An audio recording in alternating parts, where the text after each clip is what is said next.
For 3 months, Eleanor Whitmore had fallen in love with a ghost.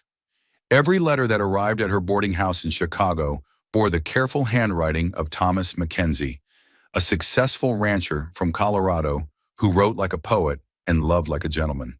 His words painted pictures of moonlit evenings on the prairie, of quiet conversations by the fireplace, of a man who understood her dreams of a peaceful life far from the suffocating expectations of Eastern society. My dearest Eleanor, his latest letter had begun, I count the days until we meet, when I can finally speak the words I've only dared write on paper. You have become the light in my solitary world, the promise of tomorrow in my today. Those words had convinced her to sell everything she owned, board a train west, and accept his proposal of marriage to a man she'd never seen. The photograph he'd sent showed a distinguished gentleman with kind eyes and a gentle smile, exactly the sort of man who would write such beautiful letters. Eleanor had traced her finger over that image 100 times, imagining their life together. But the man waiting for her at the mail-order bride reception office in Millbrook, Colorado, was nothing like the poet of her dreams. Thomas Mackenzie stood with his back to her when she entered, his broad shoulders filling out a well-tailored black coat. When he turned at the sound of her arrival, Eleanor's heart nearly stopped. He was devastatingly handsome, in a rugged, dangerous way that had nothing to do with the gentle soul she'd imagined. His dark hair was longer than proper gentlemen wore it, his jaw was shadowed with stubble, and his gray eyes held a wildness that made her pulse race for all the wrong reasons. This was not the sensitive man who had written about wildflowers and sunset prayers. This was a man who looked like he could break hearts as easily as wild horses, who belonged in saloons and gambling halls rather than quiet parlors discussing poetry and philosophy. "Miss Whitmore," he said, and even his voice was different from what she'd expected. Deep, rough-edged, with an authority that suggested he was accustomed to being obeyed without question. "I trust your journey was comfortable?" Eleanor stood frozen in the doorway, clutching her carpet bag and fighting the urge to turn around and catch the next train back to Chicago. This couldn't be right. The man she'd fallen in love with through letters couldn't possibly be this intimidating stranger who was looking at her with an expression she couldn't read. "You're not what I expected," she whispered, the words escaping before she could stop them. Something flickered in his gray eyes. Disappointment, perhaps, or resignation. "Neither are you," he replied quietly, and Eleanor felt her cheeks burn with embarrassment and something that might have been hurt. Here she stood in her finest traveling dress, having spent her last coins on a new hat and gloves to make a good impression, only to discover that the man of her dreams was a complete stranger, and apparently she was just as much of a disappointment to him. What Eleanor didn't know was that Thomas Mackenzie was asking himself the same question she was. How could 3 months of perfect understanding through letters have prepared them so poorly for the reality of each other? And more importantly, was it possible that the connection they'd built on paper could survive the shock of meeting in person? Or had they both been in love with people who never really existed? The silence in the mail-order bride reception office stretched between them, like a chasm neither seemed willing to cross. Eleanor clutched her carpet bag tighter, acutely aware that Mr. Henderson, the office clerk, was watching their awkward reunion with undisguised curiosity. This wasn't how these meetings were supposed to go. Usually there were tears of joy, immediate embraces, grateful words about answered prayers and new beginnings. Instead, Thomas Mackenzie stood perfectly still, his gray eyes studying her with an intensity that made Eleanor want to hide behind her traveling veil. She could practically see him cataloging every difference between her reality and whatever image he'd formed from her letters and the photographs she'd sent months ago. "Perhaps, Mr. Henderson interjected nervously, "you'd like to step outside for some fresh air? The afternoon is quite pleasant, and you'll have privacy to get acquainted." Eleanor wanted to say no, wanted to ask for the next train schedule back to Chicago, but Thomas was already nodding. "That's a fine idea," he said, his voice carefully neutral. He gestured toward the door with one leather-gloved hand. "Miss Whitmore?" She had little choice but to precede him onto the wooden boardwalk that ran along Millbrook's main street. The Colorado air was crisp and clean, nothing like the smoky atmosphere of Chicago, And under different circumstances, Eleanor might have appreciated the dramatic backdrop of mountains rising like purple sentinels against the endless sky. Instead, she felt exposed and foolish. A city woman in her fancy traveling clothes standing next to a man who looked like he'd stepped out of every cautionary tale her mother had ever told her about the wild frontier. "Your letters," Eleanor began, then stopped, unsure how to voice her confusion without sounding accusatory. "What about them?" Thomas asked, leaning against the porch railing with deceptive casualness. Up close, she could see the calluses on his hands, the small scar above his left eyebrow, the way his clothes fit him like he was more accustomed to physical labor than parlor conversations. "They were different," she said carefully. "Beautiful, actually. Poetic. You wrote about books and music, about finding peace in simple pleasures. You quoted Shakespeare." Something shifted in his expression, a guardedness that hadn't been there before. "And you expected a man who quotes Shakespeare to look different than I do?" "I expected a man who quotes Shakespeare to be—" Eleanor searched for the right word. "Gentler, perhaps. More refined. You look like you've never read a book in your life." The words came out harsher than she'd intended, and she immediately regretted them when she saw Thomas's jaw tighten. But instead of anger, what she saw in his eyes looked suspiciously like hurt. "I see," he said quietly. "And what exactly do I look like to you, Miss Whitmore?" Eleanor felt heat rise in her cheeks. "I didn't mean to offend you. It's just, the man who wrote those letters seemed so gentle, so thoughtful. You seem—" She gestured helplessly at his imposing presence. "Dangerous."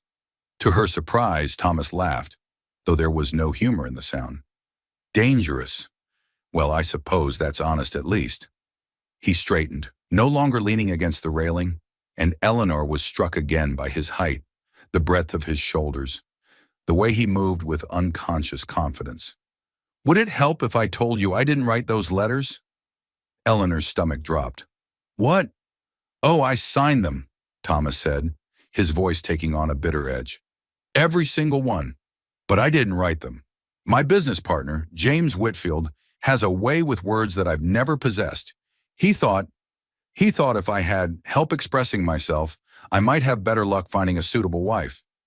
The world seemed to tilt beneath Eleanor's feet. "You mean all those beautiful words, all those thoughts about books and poetry and quiet evenings?" "Were James's, not mine," Thomas confirmed. "I should have told you the truth from the beginning, but—" He ran a hand through his dark hair, disturbing its careful styling. "I was lonely, Miss Whitmore.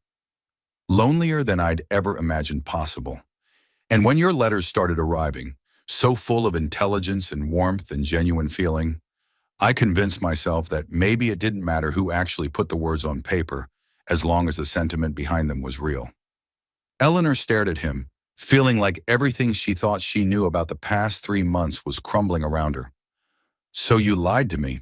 "I did," Thomas admitted without attempting to justify or excuse it. "And I'm sorry for that.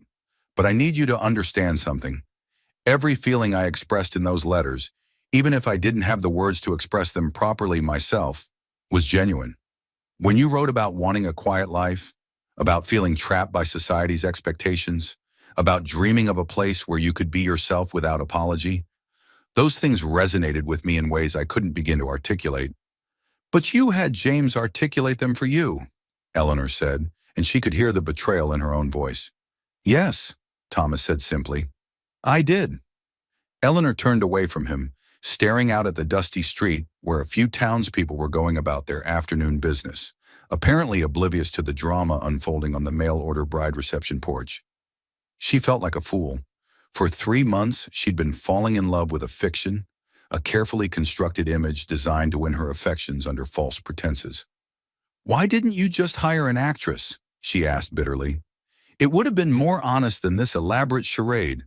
"Because I wasn't looking for an actress," Thomas said, and something in his voice made her turn back to face him. "I was looking for a wife. A real wife, with real thoughts and feelings and dreams. Someone who could see past the rough edges and find something worth caring about underneath." "But you didn't trust me enough to let me make that choice honestly," Eleanor pointed out. You decided I couldn't possibly care about the real Thomas Mackenzie, so you invented a false one to trick me into coming here. Thomas was quiet for a long moment, and when he spoke, his voice was softer than it had been since she'd arrived. You're right. I was a coward, and I cheated you out of the chance to make an informed decision. If you want to get back on that train and return to Chicago, I'll pay for your ticket and give you enough money to get settled again. It's the least I can do after deceiving you. Eleanor studied his face, looking for signs of the gentle poet she'd thought she was going to marry. What she found instead was something more complex. A man who was clearly uncomfortable with emotional conversations, but was forcing himself to have one anyway, who looked like he could handle any physical challenge the frontier could throw at him, but seemed genuinely distressed by the hurt he'd caused her. What are you really like? She asked suddenly, without James's eloquent words, without the carefully constructed image. Who is Thomas Mackenzie? He seemed surprised by the question. I don't know how to answer that. Try, Eleanor said, surprised by her own boldness. I've traveled 1,000 miles to meet a man who doesn't exist. The least you can do is introduce me to the one who does. Thomas was quiet for so long, Eleanor began to think he wouldn't answer. When he finally spoke, his words were halting, as if he was translating thoughts into speech for the first time. I'm not good with word, he began. Never have been. I think plenty, but most of it stays in my head because I can never figure out how to make it sound right when I say it out loud. I do read, more than you might think looking at me, but I prefer books about practical things. History, agriculture, engineering. I've never read Shakespeare for pleasure. He paused as if gathering courage to continue.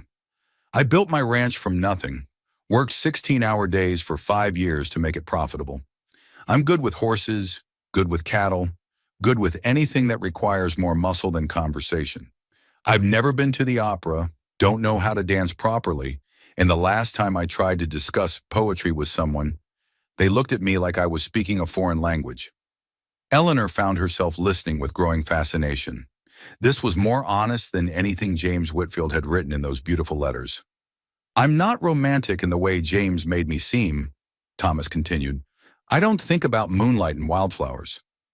But I notice when the mountains look different in the morning light. I appreciate when a horse trusts me enough to let me work with it. I find satisfaction in building something solid that will last. He looked directly at her then. And I thought maybe, if I was lucky, I could find a woman who might appreciate those things about me, even if I couldn't dress them up in pretty words.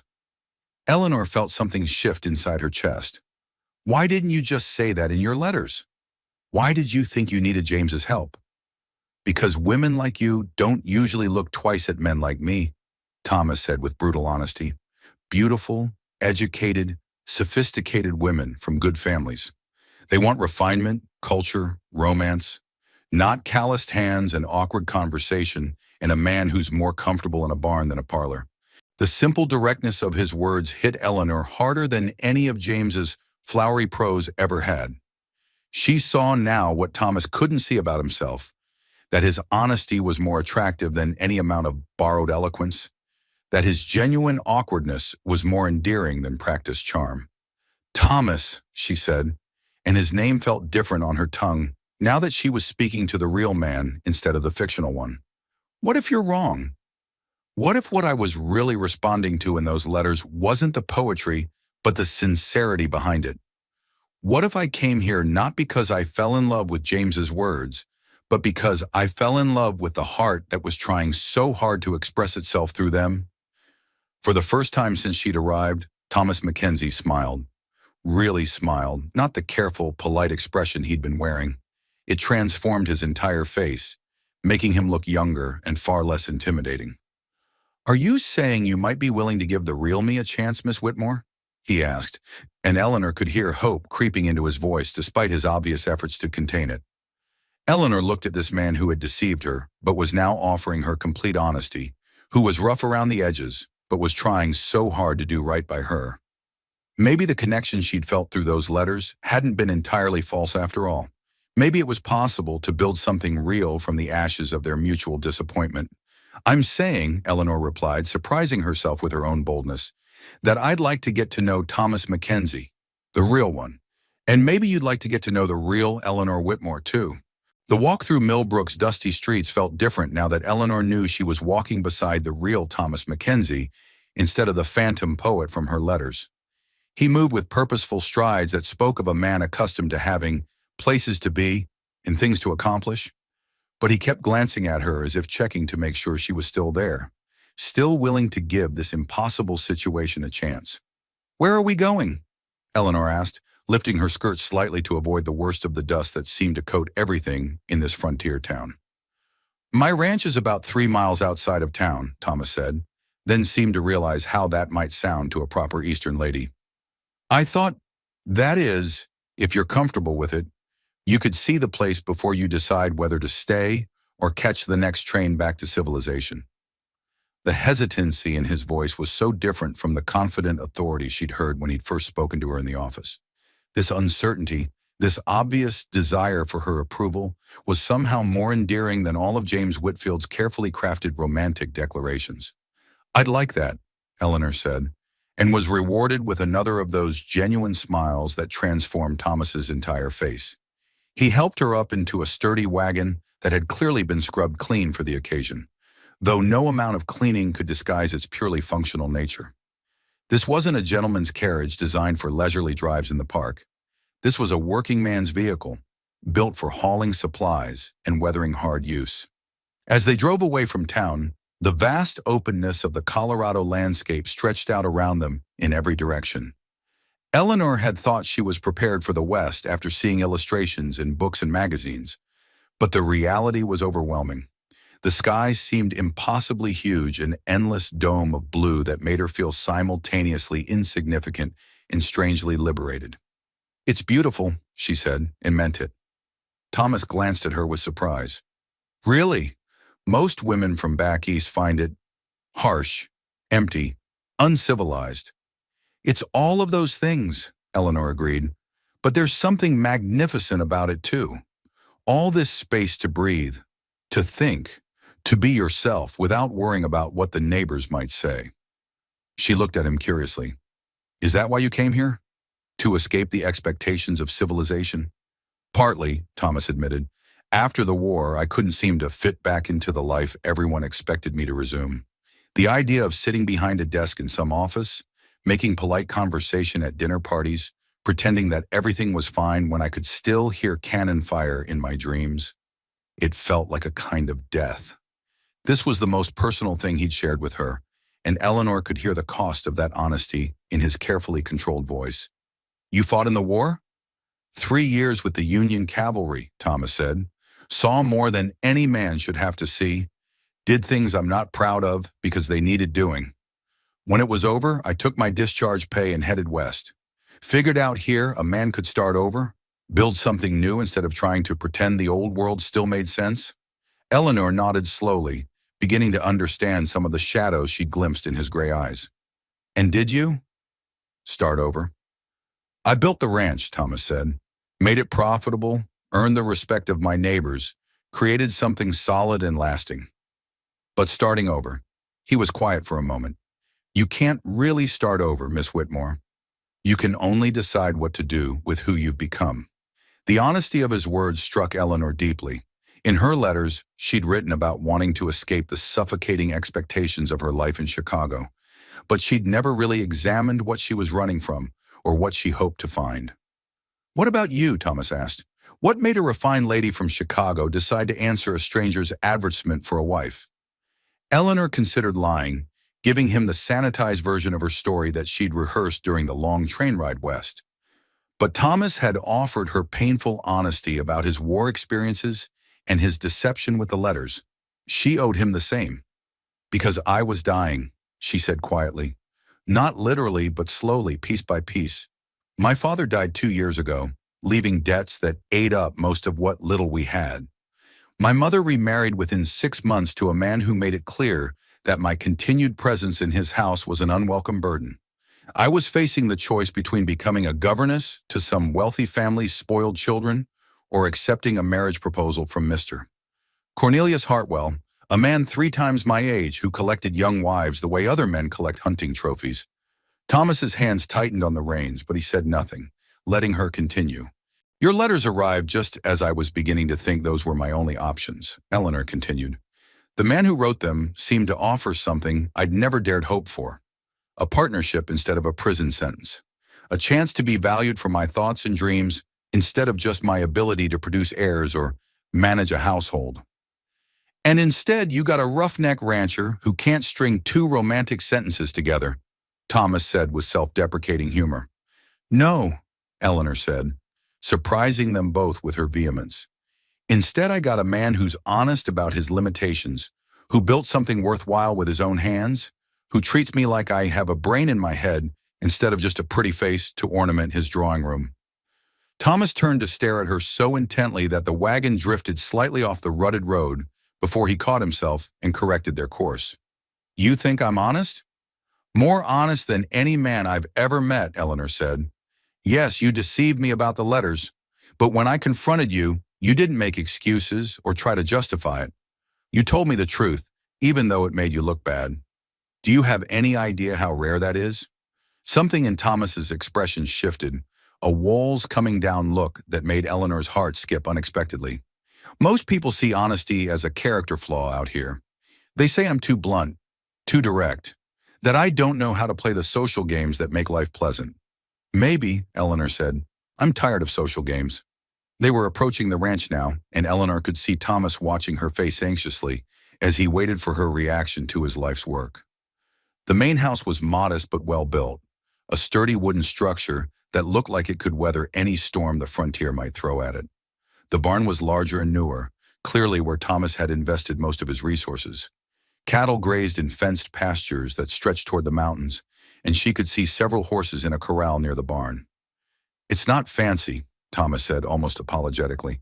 No crystal chandeliers or marble staircases like you're probably used to. It's perfect, Eleanor said, and realized she meant it. There was something deeply appealing about the clean lines and practical beauty of what Thomas had built. This was a home designed for living, not for impressing visitors. Show me everything. The pride that lit up Thomas's face at her words was worth more than any of James Whitfield's flowery compliments had ever been. He helped her down from the wagon with careful courtesy, and Eleanor was acutely aware of the strength in his hands, the way he made sure she was steady before releasing her. The next hour passed in a blur of introductions, to the horses who clearly adored Thomas and responded to his quiet commands with eager cooperation, to the cattle who seemed less interested in visitors, but grazed peacefully in their well-maintained pastures, to the hired hands who treated Thomas with obvious respect, and Eleanor with curious but polite attention. Boss never mentioned he was expecting company, she heard one of the men murmur to another as they walked toward the house. That's Miss Whitmore, Thomas said, and Eleanor caught the note of pride in his voice that made her cheeks warm. She's considering becoming Mrs. Mackenzie. If I can convince her I'm worth the risk. The casual way he said it, without flowery romantic declarations, but with obvious sincerity, affected Eleanor more than any grand gesture could have. This was a man who didn't waste words on things he didn't mean, which made the words he did choose that much more precious. As they reached the front porch of the house, Thomas turned to her with an expression that was both hopeful and vulnerable. Well, what do you think? Could you see yourself being happy here? Or are you ready for me to drive you back to town for that eastbound train? Eleanor looked around at the ranch Thomas had built with his own hands, at the mountains rising majestically in the distance, at the endless sky that promised freedom from all the petty constraints of her old life. But most of all, she looked at Thomas himself, this honest, hard-working man who was offering her a real partnership instead of pretty lies. I think, she said slowly, that I'd like to stay for supper if you're willing to have me. I want to hear more about your life here, and I want you to know more about who I really am when I'm not trying to impress anyone. The smile that spread across Thomas's face was worth traveling 1,000 miles to see. I'd like that very much, Miss Whitmore. I'd like that more than I can properly say. And as he opened the door to welcome her into his home, Eleanor realized that sometimes the best love stories began not with passionate declarations or romantic gestures, but with two honest people deciding to see each other clearly and finding something beautiful in what they discovered. The interior of Thomas's house was as honest and straightforward as the man himself. No unnecessary frills or decorative flourishes, but everything was clean, well-maintained, and built to last. Eleanor ran her fingers along the smooth wooden surface of a table that had clearly been crafted by hand, noting the careful attention to detail in the joinery. "You made this," she said, and it wasn't a question. Thomas nodded, looking pleased that she'd noticed. "Winter project a few years back. Had to do something with my hands during the months when ranch work slows down." He paused, then added with characteristic honesty, "Also couldn't afford to buy furniture that would survive the trip from Denver." Eleanor smiled at his practical reasoning. "It's beautiful work. Much more substantial than the fancy pieces my mother was so proud of back in Chicago." "Your mother sounds like she valued appearance over function," Thomas observed, moving toward what she assumed was the kitchen. "She valued what other people thought," Eleanor corrected, following him. "Which amounts to the same thing, I suppose. Everything in our house was chosen for how it would look to visitors, not for how well it served the people who actually lived there." The kitchen was the heart of the house, dominated by a large cast-iron stove that radiated warmth throughout the space. Copper pots hung from hooks along one wall, and she could see through the window to a small garden where late-season vegetables still clung to their plants despite the approaching autumn chill. "I'm not much of a cook," Thomas admitted, opening the pantry to survey his options. "Usually just fix simple things. Eggs, bacon, bread, nothing fancy enough for a lady's supper." "I'm not much of a lady," Eleanor replied, beginning to remove her traveling gloves. "At least not the kind who expects to be waited on hand and foot. In Chicago, I did most of the cooking after Father died. Mother considered it beneath her station, but we couldn't afford hired help." Thomas turned to look at her with surprise. "You know how to cook?" "I know how to make a meal from whatever's available," Eleanor said, "which seems more useful than knowing which fork to use for the fish course. Don't you think?" The relief on Thomas's face was almost comical.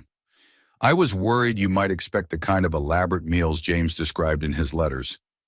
He made it sound like I regularly dined on 7-course affairs with crystal and china."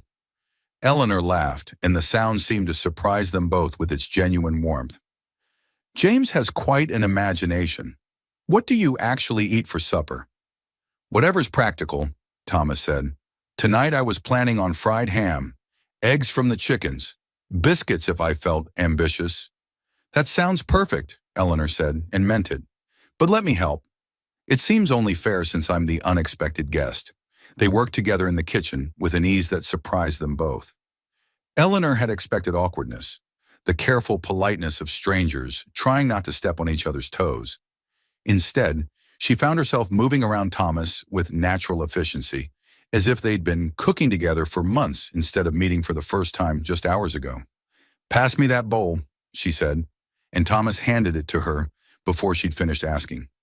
When he reached for the salt, she was already sliding it across the counter toward his hand.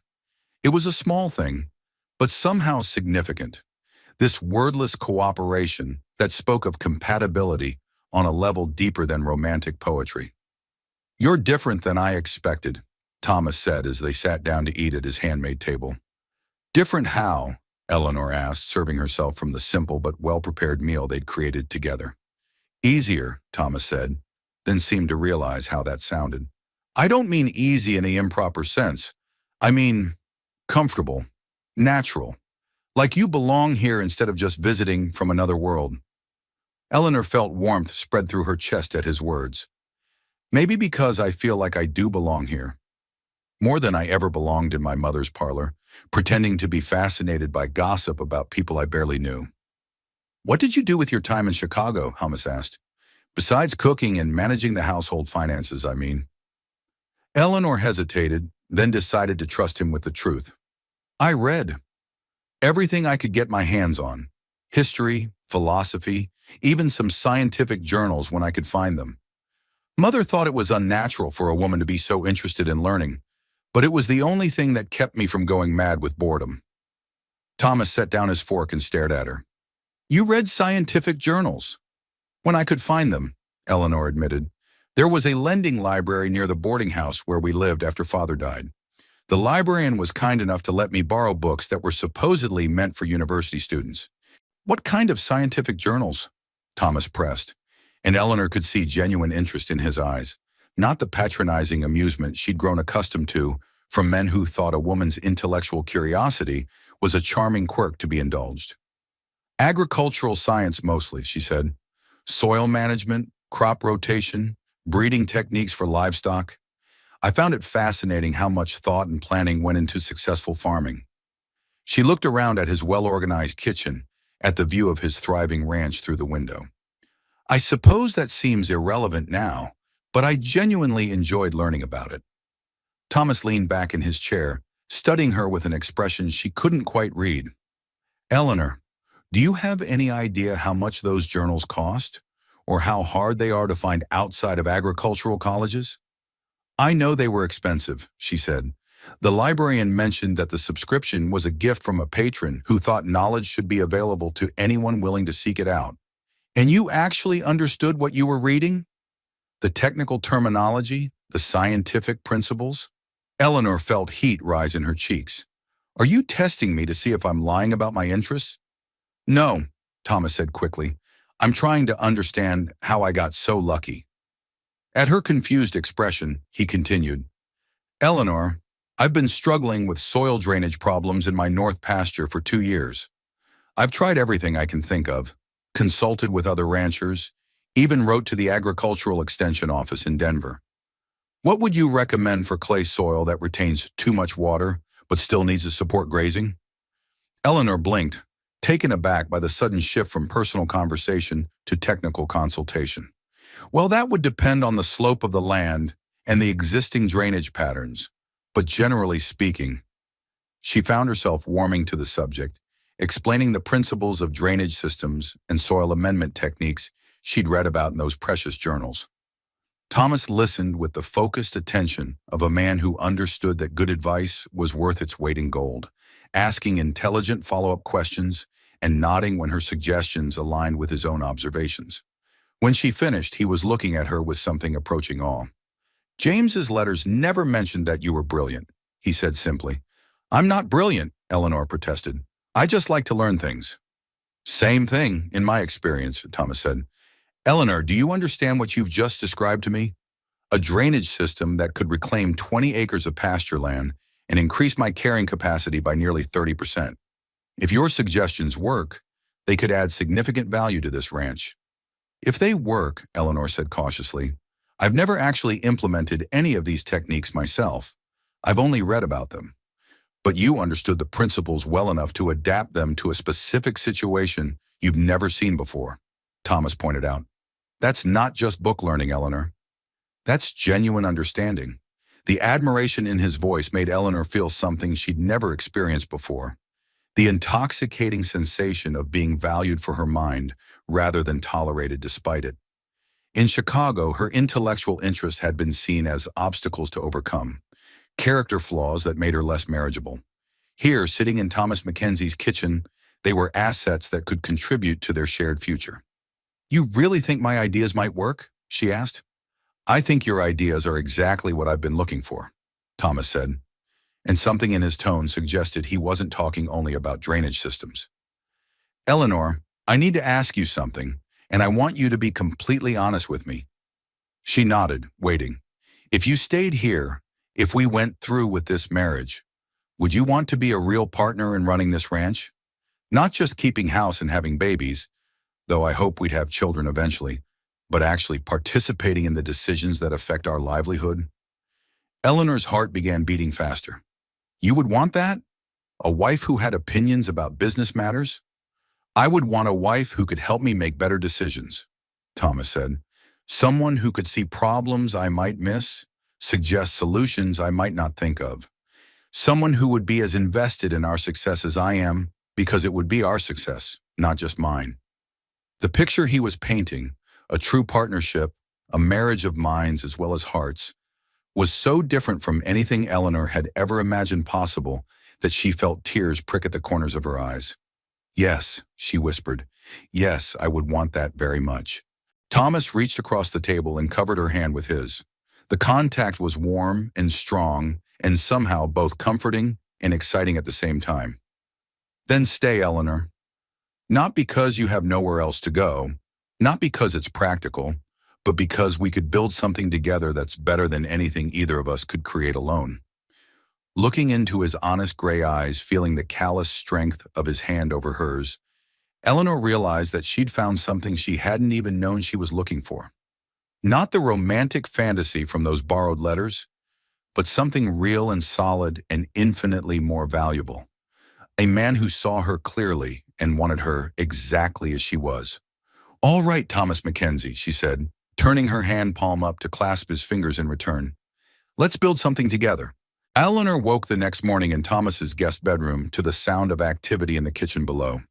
She'd insisted on staying at the boarding house in town overnight. Propriety demanded it, even on the frontier. But Thomas had convinced her to return to the ranch early to help him with what he called an experiment in drainage theory. She dressed quickly in her simplest traveling dress, one that could withstand getting dirty, and made her way downstairs to find Thomas already brewing coffee and frying eggs with the efficient movements of a man accustomed to caring for himself. "Morning," he said, glancing up with a smile that made her stomach flutter unexpectedly. "Ready to get your hands dirty in the name of agricultural science?" "More ready than I've ever been for anything," Eleanor replied, accepting the cup of coffee he offered. The simple domesticity of the scene, sharing breakfast, planning their day together, felt more intimate than any of the romantic gestures James Whitfield had described in his letters. After breakfast, Thomas led her to the problematic north pasture, where standing water from recent rains had turned portions of the field into a muddy mess. Eleanor walked the perimeter, studying the lay of the land with the focused attention she'd once applied to her scientific journals. "The water's collecting here because there's a natural depression," she observed, kneeling to examine the soil composition. "But if we dig a series of drainage ditches at an angle, we could redirect the flow toward that lower area near the creek." Thomas crouched beside her, close enough that she could smell the clean scent of soap and leather that seemed to cling to his clothes. "Show me," he said. For the next hour, Eleanor found herself in the unprecedented position of being the teacher, while a strong, intelligent man listened to her with complete attention. She explained gradient calculations and water table theory, while Thomas took notes in a practical, leather-bound book, asking questions that proved he understood not just her specific suggestions, but the underlying principles. "We'll need to hire extra hands for the digging," Thomas said when she finished outlining her plan. "But if this works, it'll pay for itself within a year through increased grazing capacity." Eleanor felt a thrill of pride and anticipation. "You're really going to try it?" "I'm going to try everything you suggest," Thomas said, and the faith in his voice made her heart race. "Eleanor, I meant what I said last night about partnership. I want your input on every aspect of this operation, not just the problems I can't solve myself." The way he was looking at her, with respect and genuine interest, made Eleanor feel more valued than she ever had in her entire life. "What else would you like to discuss?" "Come with me," Thomas said, offering his hand to help her to her feet. The brief contact of his fingers closing around hers sent warmth shooting through her entire body, and she noticed that he held on just a moment longer than strictly necessary. They spent the morning touring the entire ranch, while Thomas explained his operation with the thorough attention to detail of a man who understood that his future wife needed to know every aspect of their shared business. Eleanor found herself fascinated by the complexity of decisions required to run a successful cattle operation.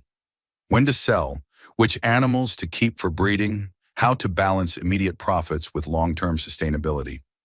"You really built all of this yourself?" she asked as they paused to watch a herd of cattle grazing peacefully in one of the better-maintained pastures. "With help from hired hands during busy seasons," Thomas said. "But yes, I planned every fence line, selected every breeding animal, negotiated every contract." He was quiet for a moment, then added, "It's been lonely work, making all those decisions by myself. I'm looking forward to having someone to discuss things with, someone whose judgment I trust." The simple honesty of his words made Eleanor's chest tight with emotion. "You trust my judgment? Already?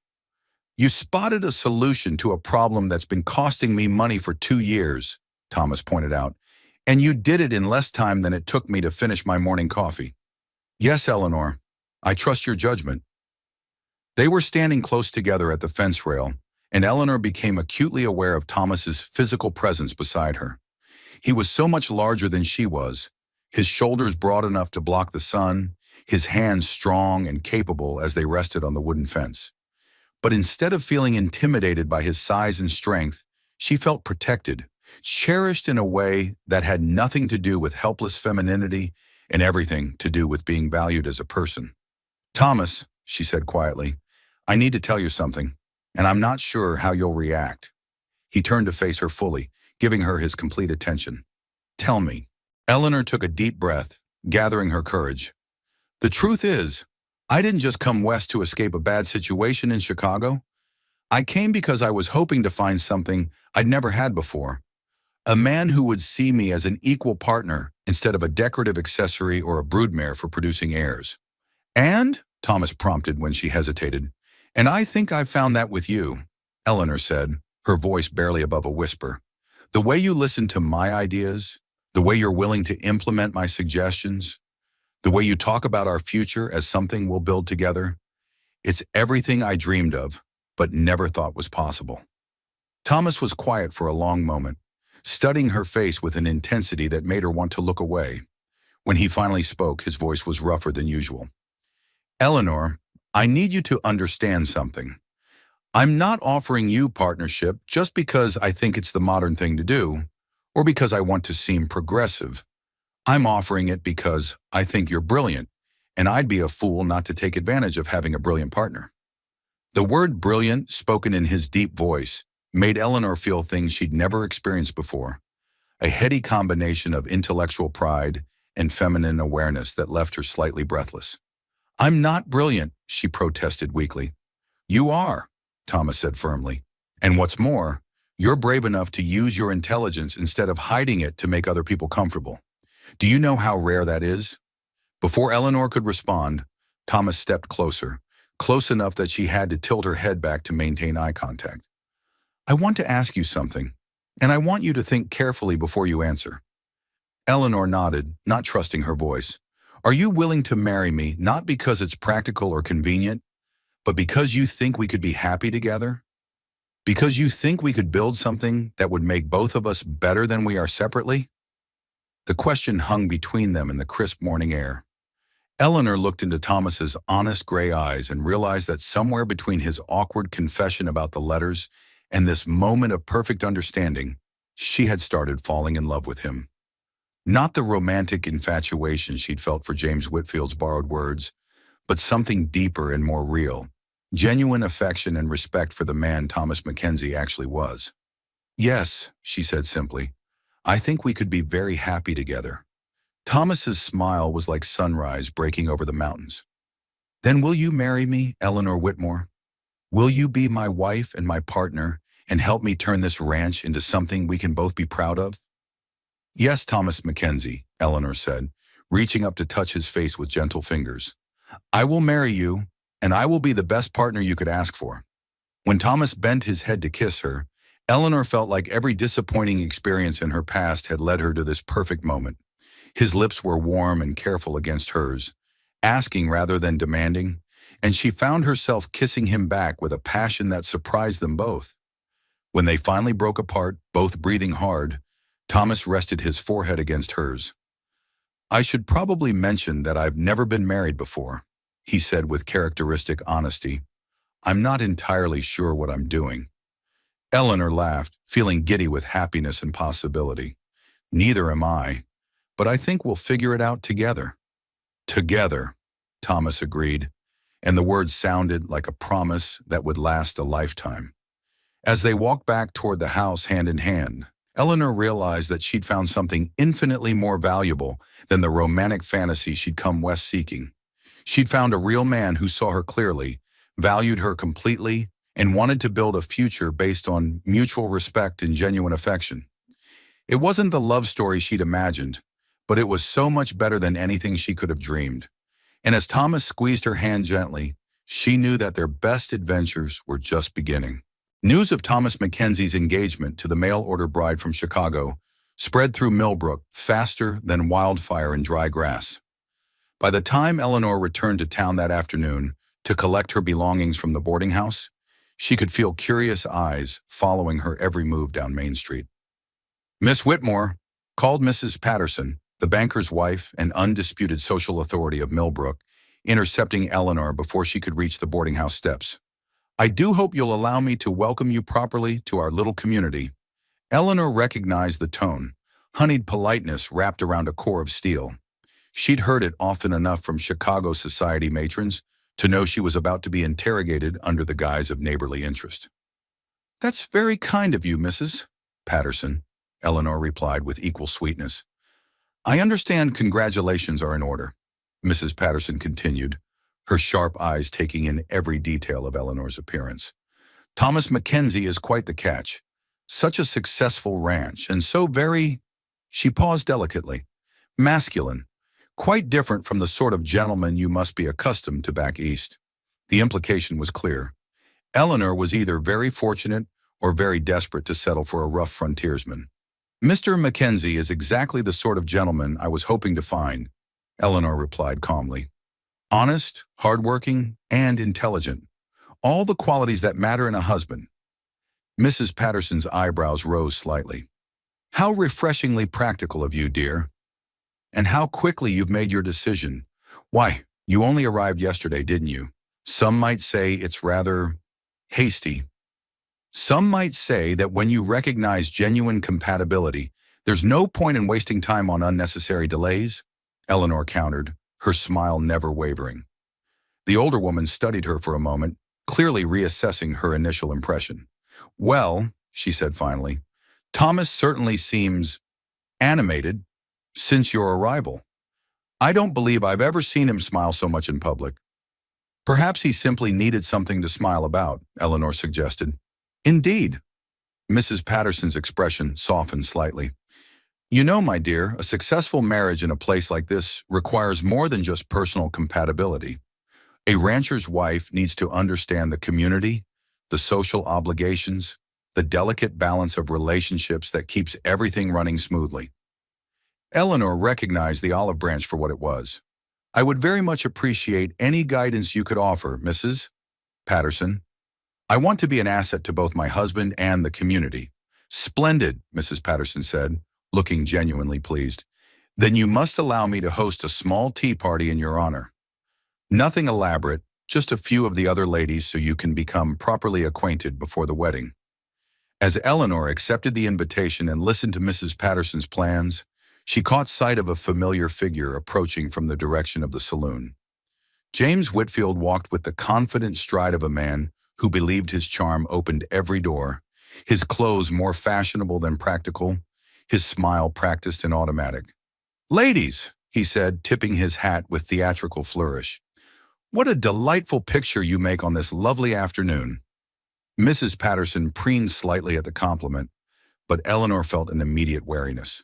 This was the man whose eloquent words had initially drawn her west, but seeing him now, she wondered how she'd ever been fooled by his polished facade. "Mr. Whitfield," Mrs. Patterson said warmly, "you must meet Miss Whitmore, Thomas's intended bride. Miss Whitmore, this is James Whitfield, Thomas's business partner and one of our most cultured gentlemen." "Miss Whitmore," James said, taking her hand and holding it longer than proper. "The pleasure is entirely mine. Thomas is a lucky man indeed." Eleanor extracted her hand politely but firmly. "Mr. Whitfield, I believe I owe you a debt of gratitude for your assistance with Thomas's correspondence." Something flickered in James's eyes. Surprise, perhaps, that Thomas had confessed the deception so readily. "Ah, he told you about that, did he? I hope you weren't too disappointed to discover that your poetic suitor needed a bit of help with romantic expression." "On the contrary," Eleanor said evenly, "I was relieved to learn that the man I'm marrying values honesty over artifice. It speaks well of his character that he chose to tell me the truth, rather than maintain a flattering deception." James's practiced smile faltered slightly. "Of course, though I must say, it seems rather sudden, this engagement. You've known each other less than 48 hours. Long enough to recognize that we're well suited, Eleanor replied, her tone cooling. Sometimes the heart knows what the mind takes longer to accept. How poetic, James said, but there was an edge to his voice now. I do hope Thomas has been forthcoming about all aspects of ranch life. The isolation, the physical demands, the social limitations. It's quite different from Chicago society. Eleanor felt Mrs. Patterson stiffen beside her and realized that James's comments were bordering on inappropriate, questioning Thomas's suitability as a husband in front of the town social leader. Mr. Whitfield, she said quietly but clearly, I came west specifically to escape the meaningless social obligations and artificial constraints of Chicago society. The idea of being useful, of contributing to something real and lasting, is exactly what I was hoping to find. Thomas has offered me a genuine partnership, which is more than most women can expect from marriage. The rebuke was gentle but unmistakable, and Mrs. Patterson nodded approvingly. Well said, my dear. Thomas Mackenzie is one of our most respected citizens, and any woman would be fortunate to win his regard. James's jaw tightened almost imperceptibly. Naturally. I meant no disrespect. I simply want to ensure that Miss Whitmore understands what she's committing to. I understand perfectly, Eleanor said. I'm committing to a life with a man who sees me as an equal partner, values my intelligence, and wants to build something meaningful together. What more could any reasonable woman want? The conversation was interrupted by the sound of approaching horses. Thomas rode up Main Street with two of his ranch hands, dust swirling around their mounts' hooves. When he spotted Eleanor, his entire face transformed with genuine pleasure, the kind of unguarded joy that couldn't be faked or practiced. He dismounted and approached their little group, his attention focused entirely on Eleanor, despite the presence of the other two. How did your errands go, he asked, and the simple question carried such warmth and genuine interest that Eleanor felt her heart skip. Very well, she replied, acutely aware of how different this felt from James's polished flirtation. Thomas's interest in her activities was real, not performative. Mrs. Patterson has kindly offered to host a tea so I can meet more of the ladies in town. That's generous of you, ma'am, Thomas said, turning to acknowledge Mrs. Patterson with respectful courtesy. Eleanor's anxious to become part of the community. And we're delighted to welcome her, Mrs. Patterson replied warmly. It's clear she'll be a wonderful addition to Millbrook. James cleared his throat. Thomas, I was just telling Miss Whitmore how, quickly, everything has developed. Perhaps we should discuss the business implications of your marriage. There are arrangements to consider, legal matters to address. Thomas's expression cooled as he looked at his business partner. What arrangements would those be, James? Well, property rights for one thing. Your ranch is currently half owned by our partnership. If you're taking a wife, we should clarify how that affects our agreement. Eleanor saw Thomas's hands clench slightly, but his voice remained level. My personal life doesn't affect our business arrangement, James. The partnership agreement was clear about that when we signed it. Of course, James said smoothly. I simply want to protect everyone's interests, including Miss Whitmore's, naturally. She should understand exactly what assets she'll be entitled to as your wife. The implication was unmistakable, that Eleanor might be marrying Thomas for financial security rather than genuine affection. Eleanor felt her temper flare, but before she could respond, Thomas stepped closer to her, his presence protective and unmistakably possessive. Eleanor doesn't need to understand anything except that she'll be my wife and equal partner in everything I own, Thomas said, his voice carrying a warning.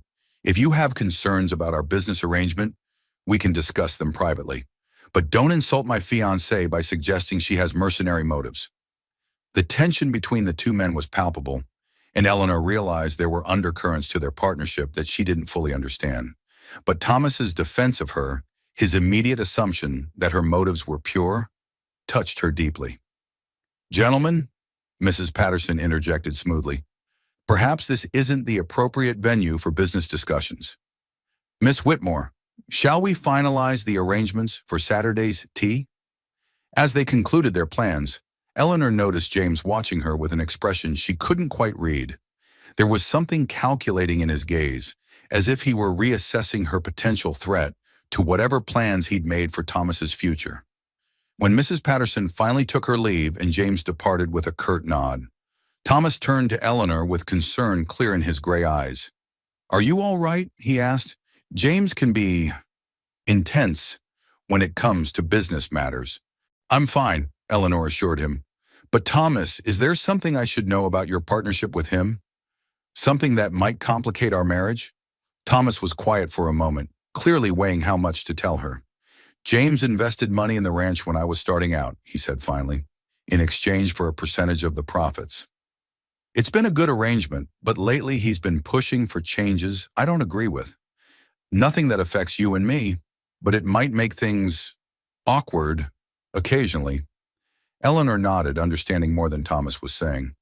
"Well then, it's fortunate that I don't intimidate easily, and that I have complete faith in your judgment about both business and personal matters." Thomas's smile was worth all the subtle threats and social maneuvering she'd endured that afternoon. "Have I mentioned lately that I'm marrying the most remarkable woman in Colorado territory?" "Not since this morning," Eleanor replied with mock severity. "You're falling down on your husbandly duties already." As Thomas laughed and offered his arm to escort her to the boarding house, Eleanor realized that whatever challenges lay ahead, they would face them together. And that partnership, that absolute trust and mutual support, was worth more than all the pretty words in the world. The morning of the wedding dawned clear and bright, with the kind of crystalline Colorado sunshine that made everything look newly minted. Eleanor stood before the mirror in her room at the boarding house, adjusting the simple blue dress she'd chosen for the ceremony. It wasn't the elaborate wedding gown she'd once dreamed of, but it was practical and beautiful, much like the marriage she was about to enter.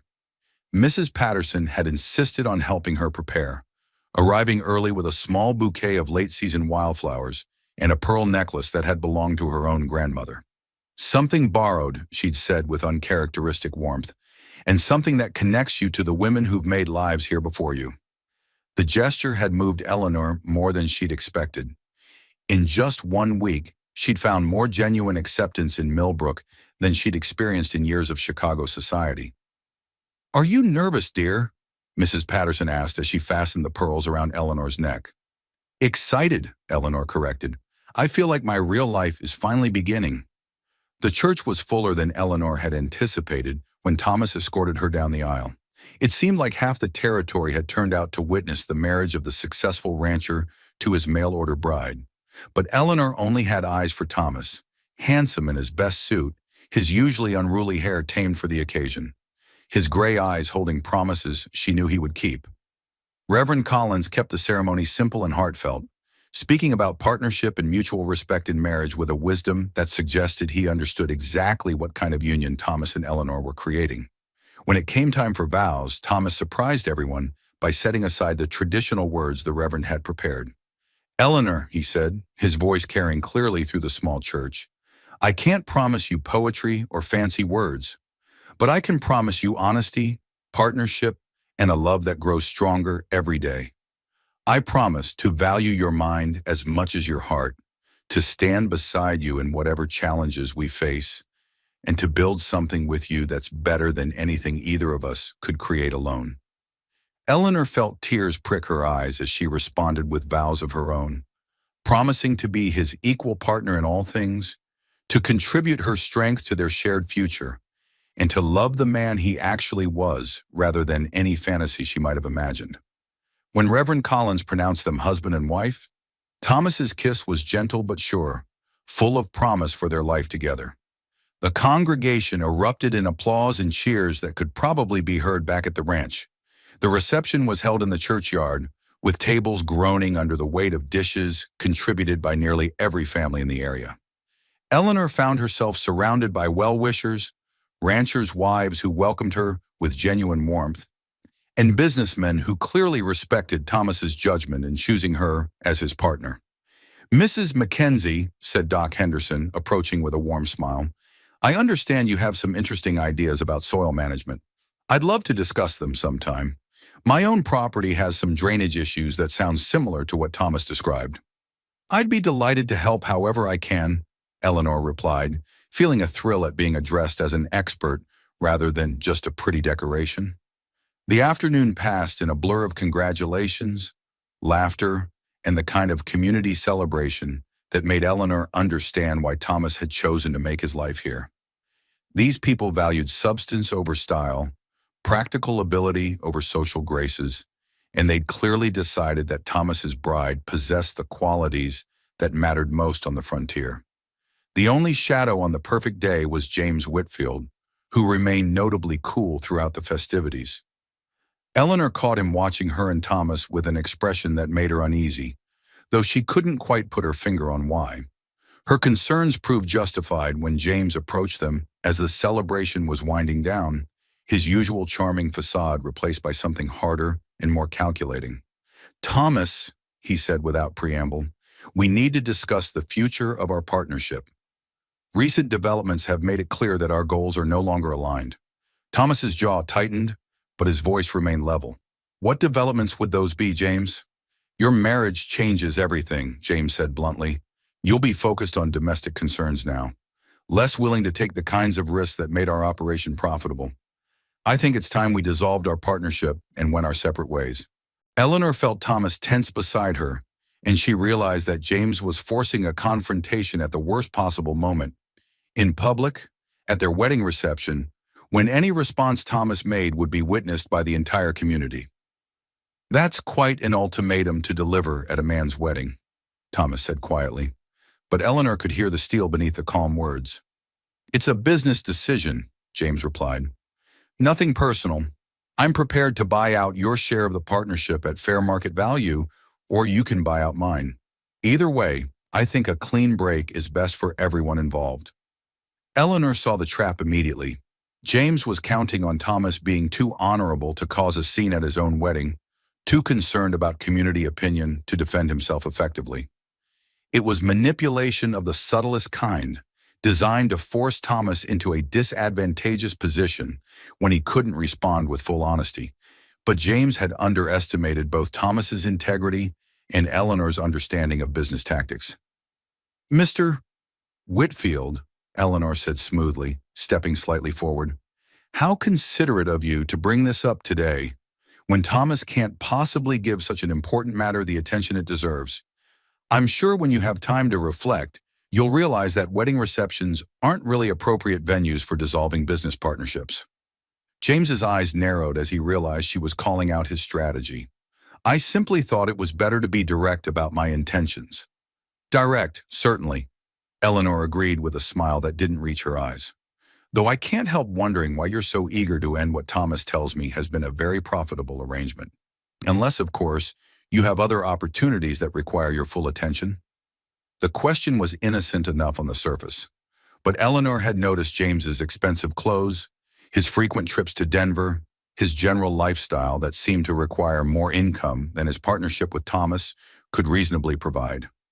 She was suggesting, delicately but unmistakably, that his eagerness to dissolve the partnership might stem from financial pressures he hadn't disclosed. James flushed slightly, realizing that Eleanor was more perceptive than he'd expected. "My personal affairs are hardly relevant to this discussion." "Of course not," Eleanor said agreeably. "I'm sure Thomas will want to have his lawyer review the partnership agreement before making any decisions about dissolution. After all, such arrangements often contain clauses about notice periods, asset evaluations, that sort of thing. Very tedious, but so important to handle properly." Thomas was looking at his new wife with undisguised admiration, clearly recognizing that she just outmaneuvered James without breaking a sweat. "Eleanor's right," he said. "This isn't something to rush into. If you're serious about dissolving our partnership, James, we'll do it properly with lawyers and full documentation. But not today." James realized he'd lost control of the conversation and made one last attempt to regain the upper hand. "I hope you won't live to regret letting a woman handle your business affairs, Thomas. It's not usually a recipe for success." The insult to Eleanor was so blatant that several nearby guests turned to stare. Thomas stepped forward, his usually calm demeanor finally cracking. "James," he said, his voice carrying a warning that made everyone within earshot go quiet, "you will apologize to my wife immediately, or you will leave this reception. Those are your only options." The tension in the churchyard was palpable as the two men faced each other. James looked around at the faces watching him. Ranchers who respected Thomas, women who had welcomed Eleanor, community leaders who valued fairness and decency, and realized that he had badly miscalculated. "My apologies, Mrs.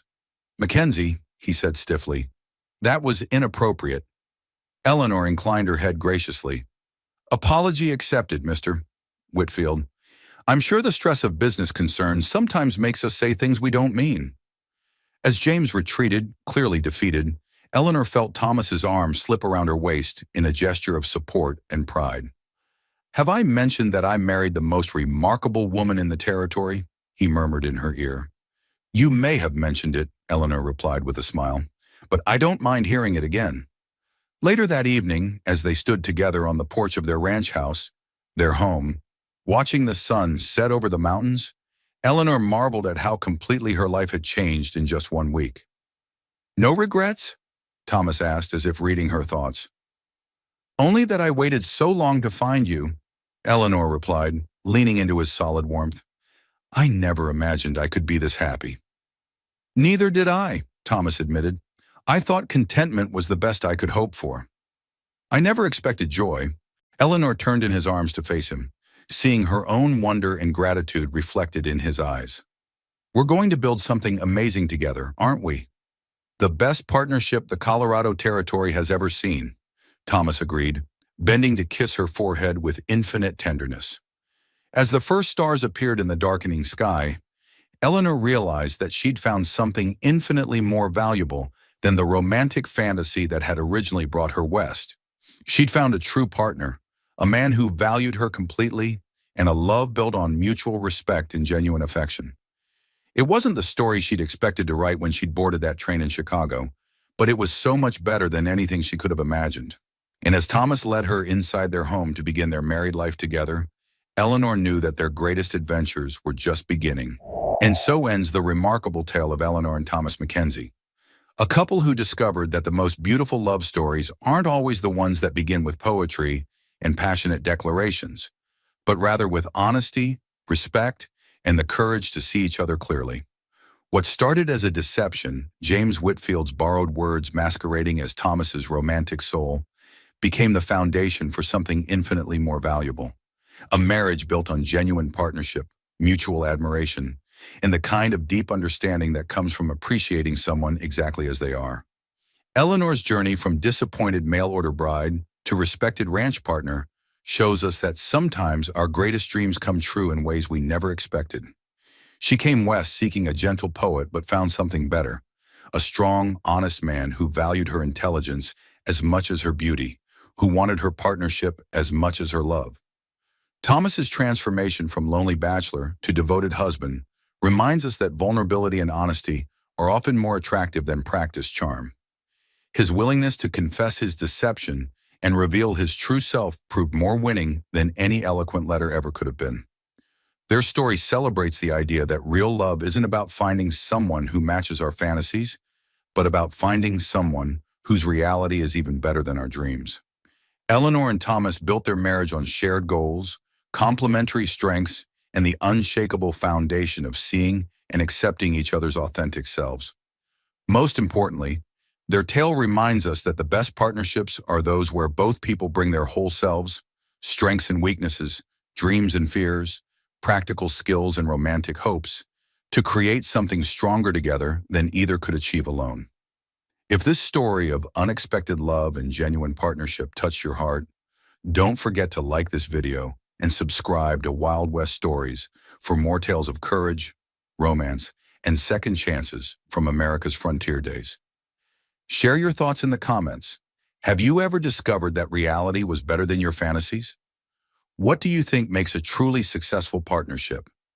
Remember, the most beautiful love stories often begin when two people decide to choose truth over fantasy, partnership over possession, and real understanding over romantic illusion. Thanks for joining us on this journey through the Wild West, where love always finds a way to surprise us.